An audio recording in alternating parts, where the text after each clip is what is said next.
राजस्थान संवाद आप लोग लगातार देख रहे हैं और लगातार हम आपके समक्ष आते हैं राजनीति की बहुत ज़्यादा कॉम्प्लेक्स खबरों को बहुत ही सिंप्लीफाई करके ब्रेक डाउन करने के लिए और आपको समझाने के लिए कि आखिर कह क्या रही है आपके इर्द गिर्द की राजनीति। तो आज जिस मुद्दे पर हम बात करने वाले हैं वो ये है कि प्रधानमंत्री मोदी और बेनीवाल, हनुमान बेनीवाल के रिश्ते में आखिर लगातार क्यों आई है रार।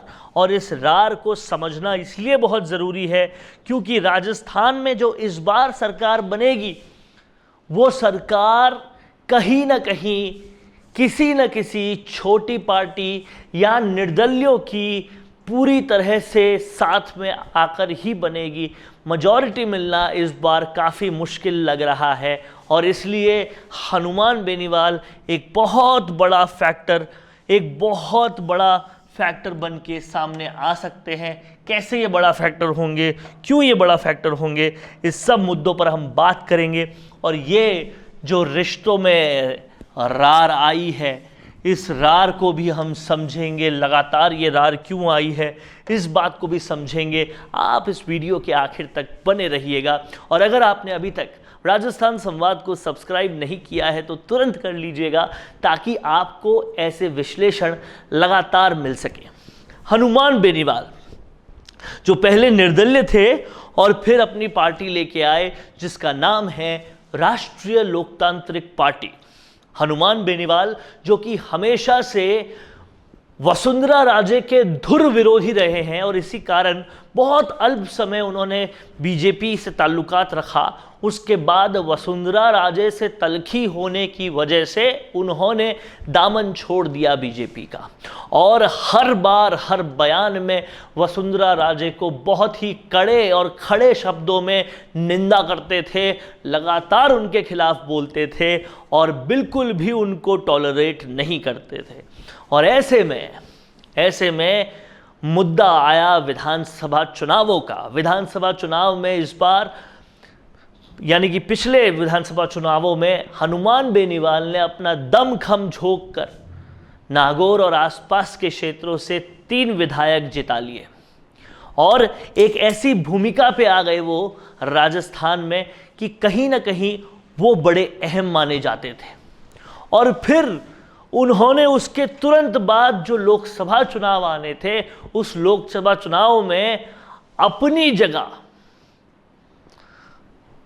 खुद की जगह लोकसभा में देखी और नागौर से लोकसभा चुनाव लड़े और उससे पहले उन्होंने राष्ट्रीय लोकतांत्रिक पार्टी में होते हुए हाथ मिलाया बीजेपी से और गठबंधन कर लिया बीजेपी के साथ कि नागौर की सीट तो हम लड़ेंगे और बाकी 24 सीटों पर आप लड़िए, बाकी सीटों पे हम यानी कि हनुमान बेनीवाल और राष्ट्रीय लोकतांत्रिक पार्टी बीजेपी की मदद करेगी और नागौर की सीट पर बीजेपी हनुमान बेनीवाल की मदद करे। इस करार के साथ उन्होंने हाथ मिलाया था प्रधानमंत्री मोदी से और उस हाथ मिलाने का नतीजा ये हुआ, उस नतीजे को समझिएगा। उसका नतीजा ये हुआ कि 25 लोकसभा सीटों में से 25 की 25 लोकसभा सीटें जीत गई बीजेपी और हनुमान बेनीवाल, जिसमें से एक सीट जो थी वो हनुमान बेनीवाल की थी नागौर की और बाकी 24 सीटें जो थी वो बीजेपी जीत गई। आप सोचिएगा, ये बहुत अहम है समझना कि सरकार कुछ महीने पहले हुए विधानसभा चुनावों में बनी थी कांग्रेस की, लेकिन फिर भी लोकसभा चुनावों में हनुमान बेनीवाल का साथ रहा, उस वजह से बीजेपी जीत गई। और एक बड़ी वजह ये भी थे कि प्रधानमंत्री मोदी का नेतृत्व देखा जा रहा था, उसके कारण वहाँ पे बीजेपी का पलड़ा भारी रहा। और आपको इस बात को समझना होगा कि इस सब याराना के बाद, इस बड़ी जीत के बाद क्यों हनुमान बेनीवाल और प्रधानमंत्री मोदी के रिश्तों में खटास आई, ये बात बहुत बड़ी समझनी होगी। और इसे समझने के लिए इस वीडियो को लगातार देखते रहिएगा। जब बात आती है हनुमान बेनीवाल की तो हनुमान बेनीवाल एक बहुत ही प्रखर वक्ता होने के साथ साथ एक बहुत ही साफ गोह राजनेता हैं, साफगोही से सारी बात करते हैं। और ये हनुमान बेनीवाल जो है प्रमुख तौर पे, सबसे बड़े तौर पे अगर किसी समाज के लिए खड़े होते हैं तो वो है किसान वर्ग। किसान वर्ग के लिए खड़े होने वाले हनुमान बेनीवाल के लिए एक बात कही जाती है कि हनुमान बेनीवाल अपनी बात से बिल्कुल भी नहीं हटते और अपने कथनों से बिल्कुल भी नहीं हटते। जो कह दिया, जिसके साथ खड़े हैं उनके साथ खड़े रहते हैं। तो किसानों के साथ वो हमेशा खड़े रहे, किसानों की बातें वो हमेशा उठाते रहे। और तब मुद्दा आया सबसे बड़ा, और वो था किसानों के बिल का। किसानों के बिल का जब विरोध करने के लिए एक बड़ी तादाद में किसान आ गए तो इतनी बड़ी लोकसभा में एक ही शेर की दहाड़ सुनाई दी, और वो थी हनुमान बेनीवाल की। उन्होंने कहा, मैं एक सेकंड का भी गुरेज नहीं करूंगा। अगर ये किसान बिल के लिए सरकार कुछ नहीं करती तो मैं सरकार का साथ छोड़ने के लिए तैयार हूं। और तब उन्होंने अपनी बात में वजन दिखाया और हनुमान बेनीवाल ने छोड़ दिया एनडीए का साथ, छोड़ दिया बीजेपी का साथ। और यहाँ उन्होंने दिखाया कि जो वो कहते हैं वो बिल्कुल वो करते हैं, और वो करके दिखाया। इसके बाद से लेकर लगातार वो घेरते रहे बीजेपी को, वो घेरते रहे प्रधानमंत्री मोदी को, वो घेरते रहे लगातार सत्ताधारी पार्टी को लोकसभा के अंदर, और अपनी बातें, किसानों की बातें लगातार सामने रखी। और पूरी तरीके से जो थे वो बीजेपी का घेराव करते रहे। और यही बड़ी वजह थी कि प्रधानमंत्री मोदी और हनुमान बेनीवाल के रिश्तों में एक रार आई। और उसके बाद जब विधानसभा चुनाव करीब आते रहे राजस्थान के, तो एक बात हनुमान बेनीवाल ने बहुत साफ साफ कह दी कि इन विधानसभा चुनावों में हमारी पार्टी बीजेपी और कांग्रेस दोनों के ही खिलाफ लड़ेगी, दोनों का बिल्कुल साथ नहीं देगी। और जिस तरह से हनुमान बेनीवाल को जाना समझा जाता है कि वो अपनी बात पे अड़िग रहते हैं, और इसीलिए उन्होंने साफ साफ सचिन पायलट को भी इनविटेशन दिया कि आइए साथ में सरकार बनाते हैं, आप साथ आ जाएंगे तो हम काफ़ी सीटें ले जाएंगे, अपनी पार्टी बनाकर आइए या आरएलपी में आइए, दोनों ही तरह से स्वागत है। फिर उनकी बच्चे की बर्थडे पार्टी में बहुत सारे आम आदमी पार्टी के नेता देखे गए। मुख्यमंत्री दिल्ली के अरविंद केजरीवाल के साथ में भगवंत मान जो पंजाब के मुख्यमंत्री हैं वो, उनके साथ में जो संजय सिंह है जो लोकसभा में स्पीकर है, वो जो लोकसभा में मेंबर है, वो ये तमाम सारे लोग आए। और इससे एक बात पता चली कि हनुमान बेनीवाल अब राज्य में अपने पंख पसारने की पूरी कोशिश कर रहे हैं। तो आप इस समीकरण को समझिएगा कि हनुमान बेनीवाल जो हैं वो चाहते हैं सचिन पायलट के साथ आना, वो तैयार हैं आम आदमी पार्टी के साथ आने के लिए भी। और इसीलिए वो पॉलिटिकल बर्थडे पार्टी जो थी उसमें आम आदमी पार्टी के नेता दिखे गए। और हनुमान बेनीवाल कहीं ना कहीं कई बयानों में समर्थन और अपनी करीबी दिखाते रहे हैं किरोड़ी लाल मीणा से भी।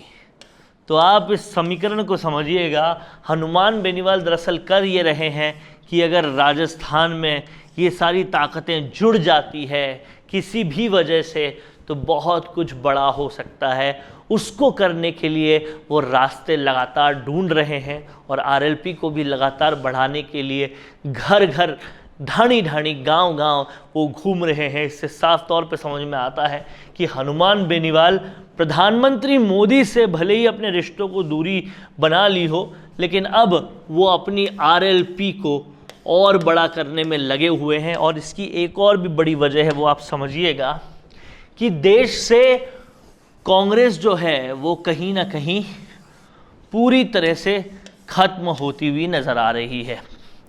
उसके बाद आम आदमी पार्टी जो है वो बढ़ रही थी, लेकिन प्रधानमंत्री मोदी और भाजपा जो है उनके पर काटने के लिए लगातार घूम रहे हैं। ऐसे में देश को ज़रूरत है एक ऐसी पार्टी की जो स्टैंड ले सके, आगे बढ़ सके। और इसीलिए आरएलपी को राज्य और केंद्र दोनों में बढ़ाने की ज़रूरत है ताकि एक बहुत सशक्त ऑप्शन दिया जा सके। और वही काम करने के लिए भले ही अभी वो काम बहुत ही शुरुआती स्टेज पे हो, पर हनुमान बेनीवाल पूरी तरह से तैयार नज़र आ रहे हैं। और इस तैयारी को आपको बेहतर ढंग से समझना होगा कि वो कितना ज़्यादा घूम रहे हैं, कितना ज़्यादा लोगों के बीच में जा रहे हैं। और हनुमान बेनीवाल जिस कदर मेहनत करते हैं वो बिल्कुल ये मुकाम भी हासिल कर सकते हैं। कैसा लगा दोस्तों ये वीडियो? अगर अच्छा लगा है तो इसे लाइक, शेयर और सब्सक्राइब ज़रूर कीजिएगा। नमस्कार। सालों से अगर कोई दर्द आपको परेशान कर रहा है और हजारों कोशिशों के बाद भी उसका इलाज नहीं हो पा रहा, तो अब आपकी इस परेशानी का इलाज मिल गया है, और वो भी बिना किसी दवा, ऑपरेशन या इंजेक्शन के। यहाँ आपका इलाज किया जाएगा आधुनिक मशीनों के द्वारा। गंगापुर सिटी के श्री बालाजी आरोग्य हेल्थ केयर हजारों पेशेंट्स के विश्वास और भरोसे के आधार पर आज ये कह सकता है कि यहाँ पर आप अपने हड्डी और नस संबंधित रोग के साथ आ जरूर मायूस सकते हो, लेकिन इलाज के बाद जब आप जाएंगे तो बिल्कुल स्वस्थ और खुश होकर जाएंगे। हमारे यहाँ रीढ़ की हड्डी, नस ब्लॉकिंग, लकवाग्रस्त और जन्मजात बच्चों का संपूर्ण और सफल इलाज किया जाता है। यहाँ गारंटी के साथ सभी जोड़ों के दर्द का पूरा इलाज डॉक्टर DS सिहर्रा के द्वारा किया जाता है। श्री बालाजी आरोग्य हेल्थ केयर की सफलता की कहानी के साक्षी कई समाचार पत्र और मैगजीन्स भी बनी हैं। तो अब दर्द में और मायूस ना हो, क्योंकि अब उसका निवारण संभव है। बस आपको याद रखना है एक ही नाम, श्री बालाजी आरोग्य हेल्थ केयर, न्यू सदर थाना, पार्थ होटल के पास, बाईपास रोड, गंगापुर सिटी। आज ही अपना अपॉइंटमेंट बुक करें 9413872834 या 6350697129 पर संपर्क करें।